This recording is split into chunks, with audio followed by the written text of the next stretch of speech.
우리가 살고 있는 이 세상은 이제 끝이 다 되었죠. 그 결과는 심판주 되신 우리 예수 그리스도께서 상과 벌을 주시죠. 여기서 상이라는 것은 구원이고 벌이라는 건 심판이죠. 구원받은 자는 이제 우리 주님 다시 오실 때 구원의 완성으로 천국에 입성하고, 벌을 받는 자는 무서운 불심판을 통해서 영원한 지옥 불모소에 들어가게 되는 것이죠. 베드로전서 4장 7절 말씀을 보면은 만물의 마지막이 가까이 왔으니 그러므로 너희는 정신을 차리고 근신하여 기도하라 말씀하고 있습니다. 악한 영은 사람 육체 안에 들어가서 집을 짓고 살기를 원하죠. 모든 불신자는 이미 그 마음에 세상신 마귀의 통치를 받고 있어요. 고린도후서 4장 4절 말씀이죠. 그렇기 때문에 정신적, 육체적 질병과 여러 가지 두려움으로 영적 고통을 당하고 있는 것입니다. 모든 사람이 그런데 그 가운데 정말 깨달아지는 사람이 있어요. 내가 고통 가운데 있고 또 내가 지금 어두움 가운데 있구나. 그래서 진리를 갈망하는 자가 있어요. 마치 목마름 같이. 그죠? 그게 이제 바로 대표적인 인물이 니고데모라는 사람이에요. 니고데모는 세상적으로 부족함이 전혀 없는 사람인데도 밤중에 예수님을 찾아오게 되는 것이죠. 그래서 사망 가운데 있는 니고데모가 이제 생명길을 가게 되는 거예요. 죄와 사망과 저주가 인간이 하나님을 떠난 것에서 왔으며 그 답은 하나님께로 돌아오는 거예요. 돌아오면 살아요. 다시 말하면 영원히 죽을 수밖에 없는 죄인이 그리스도께로 나오면 살게 된다. 그것도 영원히 사는 생명. 이런 복이 어디가 있습니까? 이보다 더 큰 기쁨이 어디 있냐 그 말이에요. 요한복음 3장 16절 말씀입니다. 하나님께서 세상을 이처럼 사랑하사 독생자를 주셨으니 이는 저를 믿는 자마다 멸망치 아니하고 영생을 얻게 하려 하심이니라. 이 진리가 복음이죠. 자, 이 믿는 자를 구원하시는 창조주 하나님의 능력이다. 히브리서 6장 14절 말씀을 보게 되면은 믿는 자에게 복을 주신다고 약속하셨어요. 이르시되 내가 반드시 너에게 복 주고 복 주며 너를 번성케 하고 번성케 하리라 말씀하셨죠. 자, 우리가 이 복이라고 하면은 자꾸 이 물질적으로만 생각을 해요. 물질적, 부여다, 부자다, 부여하다. 그러면 또 물질적으로 많은 가진 것으로만 자꾸 생각하는데요. 그건 육신의 생각이고, 우리는 이 부여하다는 것이 영적인 거예요. 복을 받는다, 영적인 복을 받는 것이 영원한 거예요. 일시적으로 있다가 없어지는 복이 아니라. 출애굽기서 12장 35절에서 36절입니다. 믿음이 연약한 이스라엘 백성들 400년 동안 애국에서 종살이했던 그들에게는 믿음이 없죠. 그래서 모세를 따라 나오기는 나오지만 믿음이 없어요. 정작 그들에게는 눈에 보이는 복을 주시죠. 그 말씀이 기록되어 있는데요. 이스라엘 자손이 모세의 말대로 하여 애국 사람에게 은, 금, 패문과 의복을 구하며 36절입니다. 여호와께서 애국 사람들에게 이스라엘 백성에게 은혜를 입히게 하사 그들이 구하는 대로 주게 하심으로 그들이 애국 사람의 물품을 취하였다. 무슨 말씀이죠? 이스라엘 백성들, 종살이한 사람들이 뭐가 있습니까? 그것도 400년 동안 종살이한 이스라엘 백성들이 가질 것이 뭐가 있어요? 그죠? 그날 그냥 주인이 주는 것만, 마귀가 주는 것만 먹고 열심히 그 종로를 타고 살아온 거 아닙니까? 그런데요, 애굽 땅에서 하나님께서 인도하실 때, 출애굽하실 때, 너희가 애굽 사람에게 너희가 원하는 것 달라고 이야기해라. 너희가 원하는 대로 말하면은 그들이 주리라. 하나님 말씀이에요. 하나님이 역사하시는 거예요. 그렇기 때문에 믿든 안 믿든, 믿어지든 안 믿어지든 막 달라고 해본 거예요. 어? 그러니까 그 결과는 어때요? 그 사람들이, 애국 사람들이 주고 싶어서 주는 것이 아니라 은과 금뿐만이 아니라 의복이라는 것은 오늘날의 이런 뭐 흔한 옷이 아니라 그때는 의복이라는 건 정말 귀한 것이고 재산 목록에 들어갈 정도예요. 자, 은 달라면 은 주지, 금 달라면 금 주지, 옷 달라면 옷 주지요. 그래서 하나님의 은혜로 종살이했던 이스라엘 백성들이 나올 때 부유하게 나온 거예요. 많은 것을 가지고. 그래서 36절 하반절에 보면은 그들은 이스라엘 백성들이죠. 그들이 애굽 사람의 물품을 취하였더라. 자, 이와 같이 하나님의 권세가 있어요. 권세. 빌립보서 2장 10절입니다. 하늘에 있는 자들과 땅에 있는 자들과 땅 아래에 있는 자들로 모든 무릎을 예수 이름 그 권세 앞에 꿇게 하셨다고 말씀하셨죠. 제가 이제 이 전도를 하면서 느껴지는 것은 그리스도를 믿지 않는 불의한 자라 불신자라 할지라도 예수 이름 그 권세 앞에는 결코 그들이 교만하지를 않아요. 그 예수 이름 권세 때문에 그래요. 그걸 제가 깨닫게 되는데요. 자, 미혹하는 영을 부드럽게 대하거나 두려워할 대상이 아니죠. 우리는 결코 사람이 귀신과 교제하지 않으면 귀신이 그 사람 속에 들어갈 수가 없어요. 귀신을 자꾸 불러들이기 때문에, 귀신하고 교제하기 때문에 귀신이 친구가 돼서 붙어 다니다가 이제 귀신이 이제 지배를 하게 되는 것이죠. 그래서 사람이 귀신을 따라다니는 거예요. 이제 귀신이 사람을 따라다니다가, 자, 귀신이 사람 속에 들어와서 집기 전에 그걸 털어내버려야 돼요. 우리가 이 세상을 살면서 죄와 거짓과 어둠으로 가득한 이 죄악된 세상을 살면서, 어두운 세상을 살면서 죄가 없을 수가 있나요? 허물이 없을 수가 있나요? 그러나 우리 예수님께서는 너희 옷에 먼지가 묻은 것처럼 털어내버려라는 거예요. 털어내면 돼요. 먼지 좋아하는 사람이 누가 있습니까? 그러나 털어내지를 않아. 털어내버림과 같이 우리는 팔탈 털어버리면 되는데요. 그 아무것도 아닌 것인데 털어내지 않으니까 귀신이 그냥 눌러있는 것이죠. 우상숭배를 통해서 귀신과 교제하고 그 귀신을 섬기고 그 앞에서 엎드려서 절하고 이 모양 저 모양으로 우상을 숭배하게 되면은, 우상을 섬기게 되면은 그 사람 속에 귀신이 들어가게 된다. 자, 요한계시록 22장 13절 말씀을 보면은 그리스도 예수님께서는 나는 알파요 오메가요 그렇게 말씀하셔요. 처음과 마지막이요, 시작과 마침이라고 말씀하셔요. 그 예수님께서 이제 속히 오신다는 거예요. 속히 오셔서 앞서 말씀에 증거한 대로 구원과 심판이 이루어지게 되는 것이죠. 자, 죄로 인하여 귀신에게 눌려 있는 자가 십자가에 달리신 예수를 바라보며 살게 되는 거예요. 무슨 말씀이냐면은 민수기서 21장 8절이야 9절 말씀을 보면은 죽을 이스라엘 백성들이 장대 높이 달린 노뱀을 믿음으로 바라보면 살리라 하나님 말씀 선포하셨죠. 자, 이제는 그건 구약 시대고 이제 이 율법 시대고, 예수님이 오신 이후에는 죄로 인하여 죽을 수밖에 없는, 그것도 영원한 죽음. 그러나 예수 그리스도를 십자가에 달리신 예수 그리스도를 바라보면은 사는 거예요. 죽을 자가 산다. 이런 복이 어디가 있습니까? 죽을 자가 산다니까. 구원받았다는 것은요, 성령이 들어와 계시는 것을 말하는데요. 그동안에 귀신에게 눌려 고통당하는 누구라도 예수 그리스도께 나오면은 새 생명을 얻는 거예요. 새로운 피조물이라고도 하고 새 사람을 입었다고 하고 거듭남이라고 그러죠. 거듭남. 요한복음 3장 5절에서 예수님께서 사람이 거듭나야 돼요. 그래야 영원한 생명을 얻는 거예요. 이 땅에 눌려 있으려고 하지 마시라니까.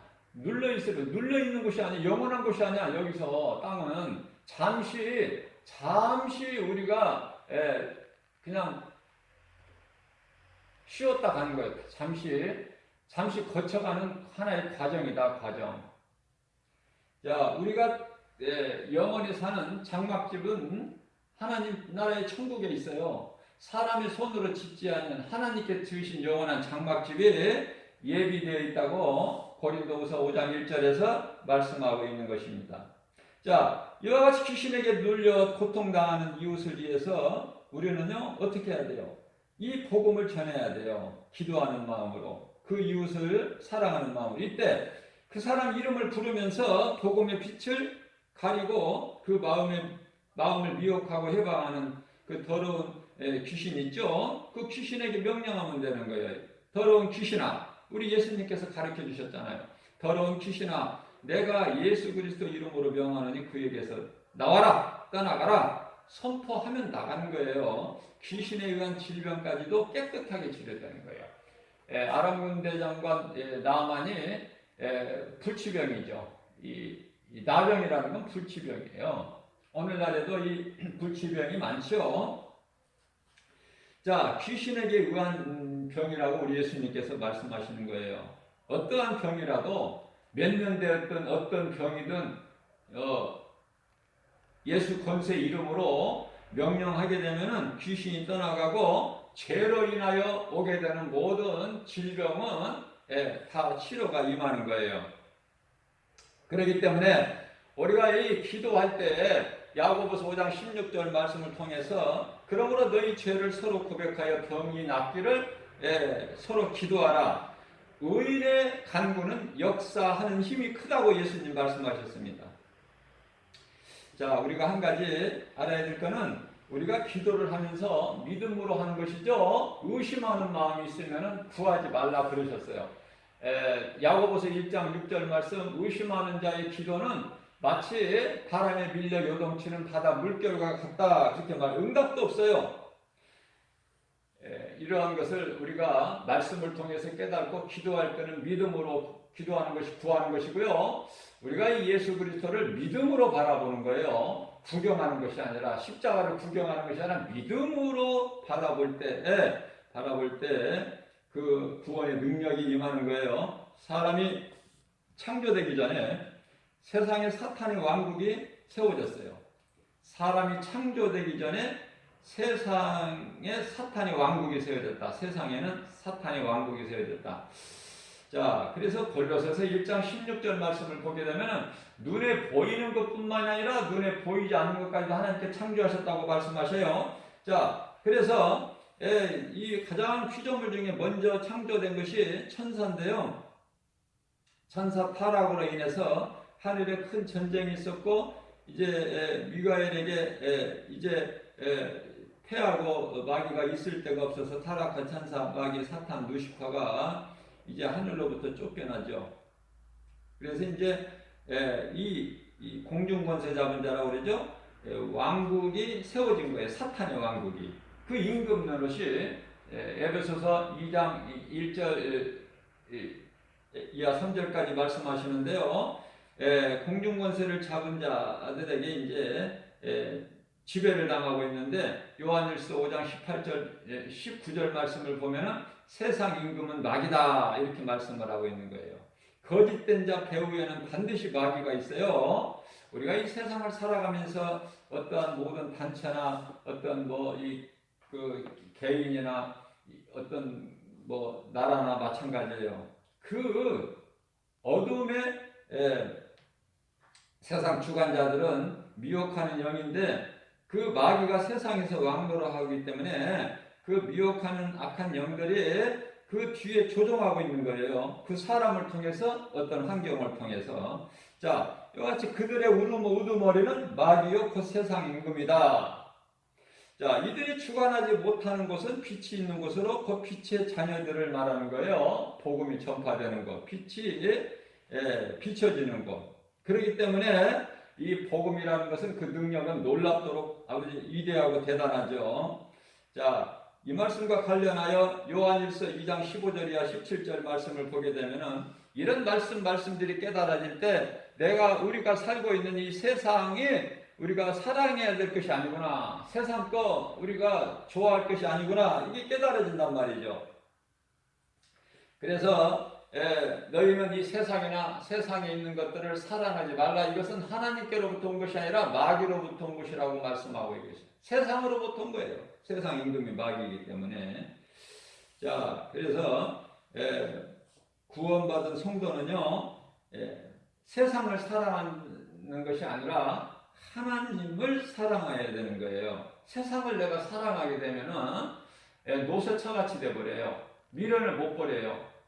그 교회 와서 앉아 있어도 하나님 말씀이 안 들려주고 자꾸 세상 것만 머릿속에서 자꾸 이렇게 맴돌죠. 그렇기 때문에 우리는 하나님을 사랑해야 된다. 하나님을 우선순위예요. 하나님만 사랑해야 되는 거예요. 하나님만 사랑할 때 우리에게 모든 있어야 될 것을 아시는 하나님께서 우리가 구하기 전에도 주시지만은 구하는 것을 더 기뻐하셔요. 자, 그래서 하나님만 사랑하는 삶의 우선순위를 하나님께 나아가는, 그러니까 예수보다 더 귀한 것이 없는 우리 남은 인생길을 살려고 마음을 결단하고 믿음으로 나아갈 때 로마서 8장 28절에서 우리 예수님께서 약속하신 것을 하나님을 사랑하는 자, 곧 그 뜻대로 부르심을 입은 자들에게는 모든 일에 합력하여 선을 이루어 주신다고 약속하셨어요. 그래서 우리는 이 약속, 하나님의 약속을 믿는 언약 백성이죠. 눈에 보이는 세상 환경으로 낙심하지 않고 주의 음성을 듣고 우리를 주님을 따르는 거예요. 우리는 환경 바라보고 넘어지는 것이 아니라. 엘리야가 어때요? 3년 반 만에 하늘에서 비가 내리게 그 놀라운 능력을 나타냈지만은 엘리야도 어때요? 이세벨이 내일 네가 죽인 자기를 위한 선지자 를 죽은 자 한 사람 같이 너도 내가 너를 죽이겠다. 그 말 한마디에 그냥 어때요? 광야길 하루쯤 도망가서 노뎀나무에 퍼질 앉아서 낙심하잖아요. 죽기를 하나님께 기도하잖아요. 자, 우리는 자랑할 것이 없어요. 내가 할 수 있는 것은 아무것도 없다. 내게 능력 주시는 자 안에서 무엇인지 할 수 있다는 믿음으로 하는 것이죠. 우리는 세상을 이게 믿음이죠. 요한일서 5장 4절에 여러 가지 우리 눈에 보이는 세상 미혹, 또 거짓된 거, 또 여러 가지 선악감 얼마나 많이 있습니까? 얼마나 우리를 미혹합니까? 우리는 그러한 것들을 예수 이름 건설로 물리치고 승리하는 것은 오직 믿음이다. 예수 그리스도를 나의 구주로 믿는 믿음이에요. 저는 개인적으로 간증을 한다면은 나는 정말 지금까지 살아오면서 정말 죽을 고비를 여러 번 넘겼어요. 그러나 하나님께서 쓰시려고 그때마다 하나님께 천사를 통해서 다 구하시고 살리신 거예요. 그 은혜를 생각할 때 정말 우리가 찬송가에 나 같은 죄인을 살리신 그 하나님의 은혜에 대해서 나 같은 죄인 살리신 찬송가 305장인가요? 이제껏 내가 산 것도 주님의 은혜라. 또 나를 장차 본향에 인도해 주시리. 우리는 아무것도 염려하지 않고 우리 예수님 염려하지 말라고 하셨잖아요. 아무것도 염려하지 마라. 빌립보서 6장 빌립보서 4장 6절에서 7절 말씀이죠. 너희는 아무것도 염려하지 말고 모든 일에 기도와 간구로 너희 구할 것을 하나님께 아뢰라. 그래야 모든 지혜에 뛰어나신 한 평강이 그때 예수 안에 내 생각과 마음을 지켜주시리니. 하나님께서는 우리의 생각과 마음만 지켜주실 뿐만이 아니라 우리가 지혜도 없어서 알지 못하고 행하는 모든 발걸음까지도 생명길로, 의의 길로, 십자가의 길로, 우리 예수님 가신 길로만 인도해 주시는 거예요. 우리는 아무 힘이 없어요. 성령을 하지 않고서는 아무것도 할 수 없는 존재다. 연약한 존재를 깨달아질 때 세례 요한이 고백한 것처럼 나는 주님의 신발도 감당을 못하는 사람이다.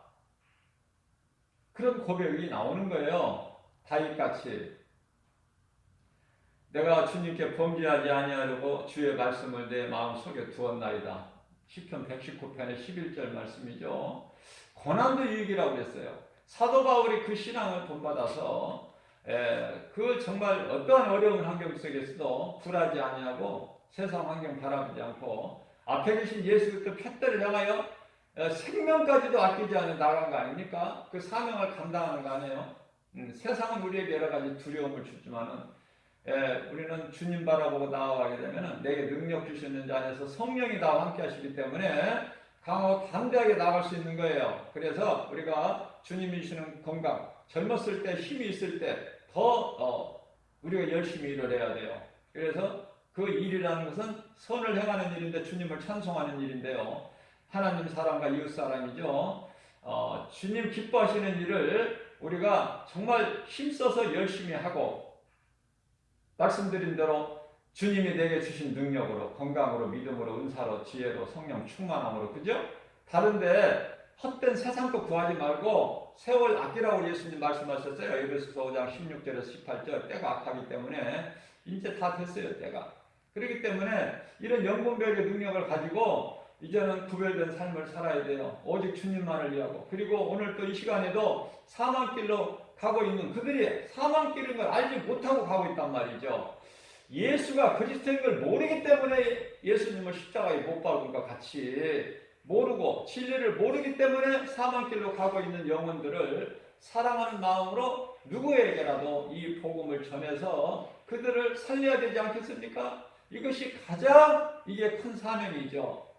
이거보다 더 큰 일이 어디 있습니까? 이것을 우리 예수님께서 가장 기뻐하시고 이러한 믿음으로 행하는 자들에게는 우리 예수님께서 마태복음 7장 20절에서 말씀하고 있는 열매를 보고 너희를 알리라 하셨는데 그날에 오셔서 예수님께서 그 열매라는 것은 내 힘으로 맺어지는 열매가 아니라 오직 믿음으로 내 속에 들어와 계신 성령님의 도우심과 인도하심으로 그 선을 행하는 건데요. 이 복음 전하는 것으로 하나님을 예배하고 복음을 전하는 것으로 인하여 맺어지는 성령 열매죠. 갈라디아서 5장 22절 23절 말씀 아닙니까? 사랑과 희락과 화평과 오래 참음과 자비 양상과 충성과 언의 절제 열매 9가지 열매 아니에요? 이 열매를 맺는 일에 힘써야 되는 게 날마다 새벽을 깨워서 세상에 취해서 사는 이 세대를 본받아 사는 것이 아니라 전부 말씀이 이 세상 살아가지 말고 이 세상 물결 따라 살지 마라. 이 세대를 본받지 마라. 그 말씀이잖아요. 로마서 12장 1절 2절에서도 말씀하고 있고 우리는 하나님이 기뻐하시고 온전하신 뜻이 무엇인지를 분별해가지고 어떻게 해야 돼요? 구별된 삶을 통해서 우리는 이제 성도로서 올바른 행실로 이제 우리는 세마포 옷을 입어야 되는 거예요. 이러한 믿음 가지고 광야 같은 인생길 정말 내가 구원받았다면은 빛의 자녀잖아요. 그러면 빛을 발해야 돼. 빛을. 우리는 빛의 자녀들이기 때문에 빛의 자녀들이 어떻게 가만히 숨어 있습니까? 어두운 가운데 같이 어두움과 그냥 어울려 있습니까? 그럴 수 없잖아요. 내가 빛이라면 어둠이 물러가요. 빛 앞에서. 빛이 임하기 전에는 어둠이 대단한 힘을 가지고 있지만은 빛이라는 권세 앞에 어둠이 물러갈 수밖에 없잖아요. 이러한 진리의 복음의 능력으로 우리는 날마다 하나님을 사랑하고 그 말씀에 순종하여 복음을 전해서 이웃을 살리는 일에 힘쓰는 저와 여러분들 되시기를 주님의 이름으로 축복합니다.